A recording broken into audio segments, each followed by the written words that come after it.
Les gens sont très sensibles au local plus qu'au durable, écologique, etc.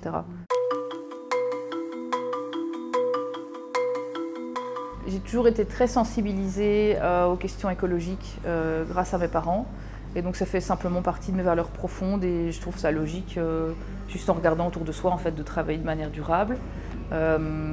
Après, c'est pas forcément simple et on n'y est pas forcément poussé pendant les formations en restauration. On est durable pas parce que c'est notre concept, mais juste parce que c'est nos valeurs. On végétalise le plus possible les assiettes, donc on propose de la viande et du poisson, mais entouré de beaucoup de préparations de légumes qui ont un intérêt à être mangés, donc qui ne servent pas juste d'accompagnement ou de décoration. On réfléchit beaucoup à pouvoir véganiser même des plats qui seraient parfois à base de viande. Donc si par exemple on fait des nouilles avec du poulet, on va faire le bouillon vegan. Comme ça, on n'a qu'à retirer le poulet et le plat est entièrement végétalien, par exemple. On travaille en grosse majorité les produits locaux. Après, on va chercher parfois des produits un peu plus loin pour apporter un peu d'exotisme ou quoi, mais on essaye qu'ils soient sourcés correctement, donc que ça reste européen, que ce soit biologique, en circuit court idéalement. Et après, pour les produits locaux, c'est le même principe, c'est le plus proche possible, biologique la plupart du temps, et en circuit court, et qui rémunère correctement tous les acteurs de la chaîne.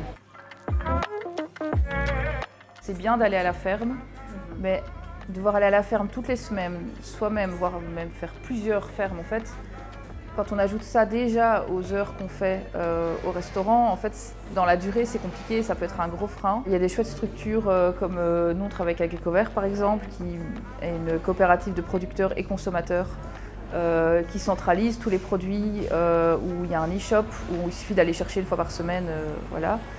C'est des vrais partenaires, ça simplifie énormément notre travail. Se rapprocher d'une coopérative de producteurs, c'est souvent une bonne idée. Parce que les producteurs peuvent mettre leur prix et du coup ils sont payés au prix juste pour ce qu'ils veulent. On gaspille très peu parce que les accompagnements de légumes ne servent pas juste à décorer ou à accompagner, ils font vraiment partie intégrante du plat.